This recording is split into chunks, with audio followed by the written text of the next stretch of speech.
Welcome back po sa ating munting channel. Diretso tayo agad. Ayan, papangalanan po natin.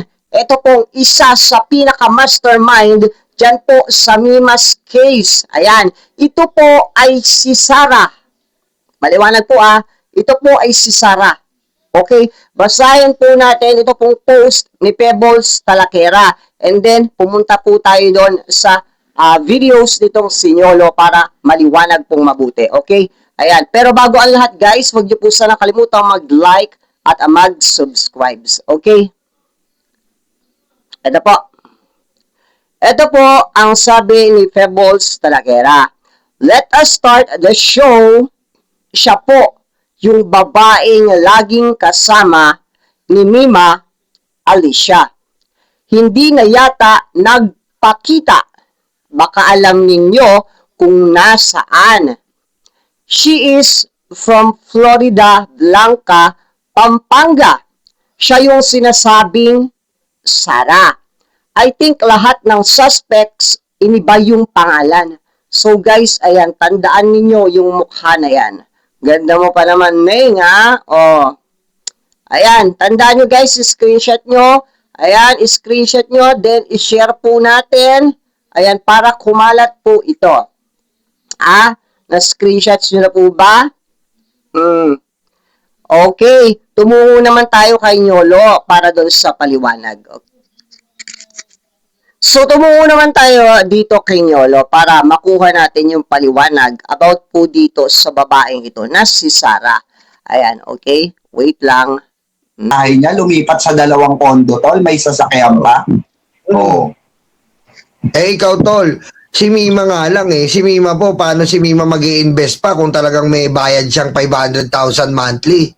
Bakit pa siya mag-i-invest? Bakit tambak ang utang ni Mima ngayon? Tambak ang Kaya utang nga, ni di Mima ba? ngayon. Oh. Paano yun? Oh. Ngayon nga, sabi nga namin sa kinakausap nga, na nga namin nila Pikwa ang mga harap po kami. Hindi pa po tapos yung ano namin, mga kababayan, mga karayuma, mga kabirador. Hindi pa po tapos yung gampanin. Okay, linawin ko lang po itong source po natin ay galing po Kalanyolo at kay Pebbles Talakera. Namin Okay, kay salamat. Mima, kakausapin pa po kami, makipag-meeting pa po kami sa mga naatraso ni Mima na malalaking tao na hindi namin pwede sabihin. Kami sabi Guys, na lang tapusin niyo yun. po itong video. Kakausapin po namin yun para humingi po ng dispensa sa mga naagrabyado ni Mima. Dahil si Mima po ay talagang santambak po ang utang dahil nga po sa naloko yata. Ayan nga po. Speaking of na ako, Piko, ito na. Ito na yung pinakakaabangan ng lahat. Ito na po ang Okay, isa sa yan na. mastermind na ipapakita namin sa inyo. Ito na po. Let us start the show. Siya po ang babaeng, ito yun, tol, yung sinasabi kong Sarah. Laging kasama ni Mima Alicia. Hindi na yata nagpapakita, baka alam nyo kung saan. She is from Florida Blanca, Pampanga. Ayan. Siya yung sinasabing Sarah. Kita mo, tama yung sinabi natin nakaraan, di ba? Kanina, I di ba? think lahat ng suspect, iniiba yung pangalan. Ayan po. Di ba? May itsura, di ba? Okay, guys, screenshot niyo. Yan. Tapos Yan i-share po, niyo po. mga kababayan. Ngayon, eto na. Ikukwento na namin sa inyo. May naglabas na eh, di ba? Oh. Ganda pa naman, no? Ayan po. Go ahead, tol. Ito po yung sinasabi namin sa inyong may asawa. Ito po yung option number 2 natin. Kung hindi po politics, tandaan po natin mga kababayan, mga karayuma, mga kabirador. Tinitingnan po natin bawat angle dito. Ngayon, ito po ang sinasabing option 2, if ever sa scam pinatay si Mima. Malinaw po yan ha. Meron po tayong politics Disclaimer po, side, meron po tayong scam, love scam side. Ngayon, kung love scam side po, eto po kasing babaeng ito. Eto pong babaeng ito ay nakilala po ni Mima. Eto po ang nakilala ni Mima from a common friend. Eto pong Sarah na to ay may asawa. Yan po yung sinasabi namin sa inyo na mag-asawa na umutang kay Mima. For example po, umutang sila kay Mima na 2 million pesos. Then nalaman na lang po namin yon dahil pagkatapos yung attorney namin ang nagkwento, di ba, Tol? Kasi Kwento ni attorney. may ano rin yun eh, may stamp din ni attorney So, Tol. notaryo. Notaryo. Oo. Parang ganon. Ngayon, eto po, lately namin nalaman na si Mima po ay hindi niya sinasabi, nagpagawa po siya ng loan agreement.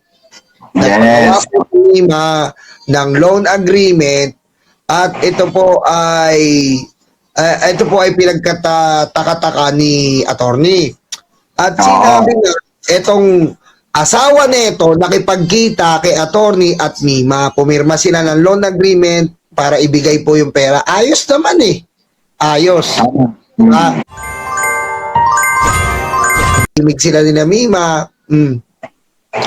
At yun nga, eto po, pagkatapos umutang kay Mima nung asawa ng unang beses, 2 milyon for example, pag utang ng 2 milyon po, eto po, binubudol pa niya si Mima, hindi pa siya kontento. Sabi niya kay Mima, bad trip ako ngayon eh. Kwento na natin, di ba? Oo. Kasi Okay. hindi pa na namin dapat ikukwento to. Pero na-post na. Mima, nababad trip ako sa asawa ko eh. Sasabihin ni Mima, bakit? Eh kasi hindi ako binigyan ng allowance. May utang na silang 2 milyon ha. Ganun ba?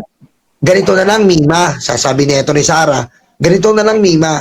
Hihingi ako sa kanya, pag binigyan niya ako, bibigyan kita ng bonus. Oo. So, eto na. Dumating yung araw, eto na. Lumapit na naman yung lalaki, yung asawa. Mima, pa-additional ako ng 1 million. Parang ano lang eh, no, Tol? Parang buwibili lang sa tindahan eh. Oo nga eh. Parang cheapy lang yung binibili Tol eh. CP. Mima, pa-additional ako ng 1 million. Na po, additional. Ganun ba? Ganun uli ang loan agreement natin. Ganun din. Bibigay ko agad-agad sa'yo. Tapos, di nabigay ni Mima na umutang-utang siya. Umutang-utang siya para kumita siya eh. Umutang-utang siya para ma-provide. Uutang siya kay Mark Ramos, uutang siya kay Jake Magnus, uutang siya kay Mike Cervera, uutang siya dun sa malalaking tao, hanggang sa makolekta niya, di binigay niya. Pagbigay po, eto na naman si babaeng, eto na naman to, pupunta kay Mima, Mima, ang bait-bait mo. Mima, salamat sa'yo, binigyan ako ng allowance. Dahil dyan, may bonus ka sa akin, 50,000. Di ba, Tol? 50,000 bigay. So, bali lumalabas, umiikot na pera doon, kay Mima lang. Mima lang. Okay. Kay Mima lang po umiikot yung pera na yon. Ganun po nila in-scam si Mima. Ganun po nila pinaglaruan ang batang isip na si Mima. Siyempre, mga kababae, mga karewa, 24 years old pa lang si Mima. 24 years old. And kung 24 years old ka, ang dami niya pong pangarap para po sa kanyang pamilya. Dahil ang laki po ng ginagastos ni Mima sa probinsya nila. Sa mga kapatid pa lang, 3, private. Sa nanay niya pa lang. So, ayun na nga. At yan po ang lumalabas na ating second person of interest. Yan po, itong babae So, na kinukwento ko sa inyo kahapon na Sarah. Tolpi ko. So, ito po ay persons of interest pa lang pala nila. Ayan, okay? Disclaimer po dun sa ating unang sinabi. Ayan, okay? Ito pong source natin na pinagkuhanan nito pong ating isinashare sa inyo ay kay Pebbles Talakera mula sa kanyang post at pinaliwanag naman po nitong Siniolo. Ayan, disclaimer po. Ayan, okay?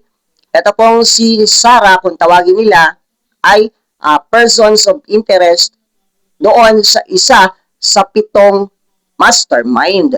Pero nagtataka ako, bakit ang sabi ay nahuli or hawak na daw ng kapulisan ang 7 mastermind. Pero ang sabi doon na natatandaan ko sa post ni Pebbles, bakit hindi na nagpapakita? So, hindi natin alam yung kwento.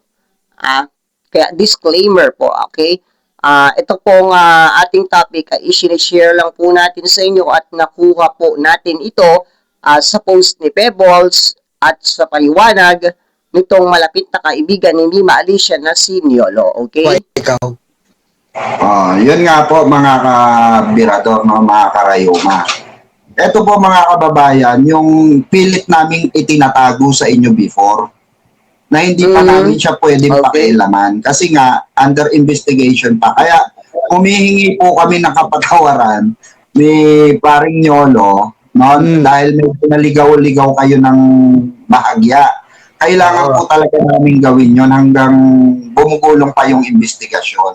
Pero may po kami from the very start po ng kaso. Dahil kita nga po sa CCTV kung sino po yung bumaril. Ano po yung ikita.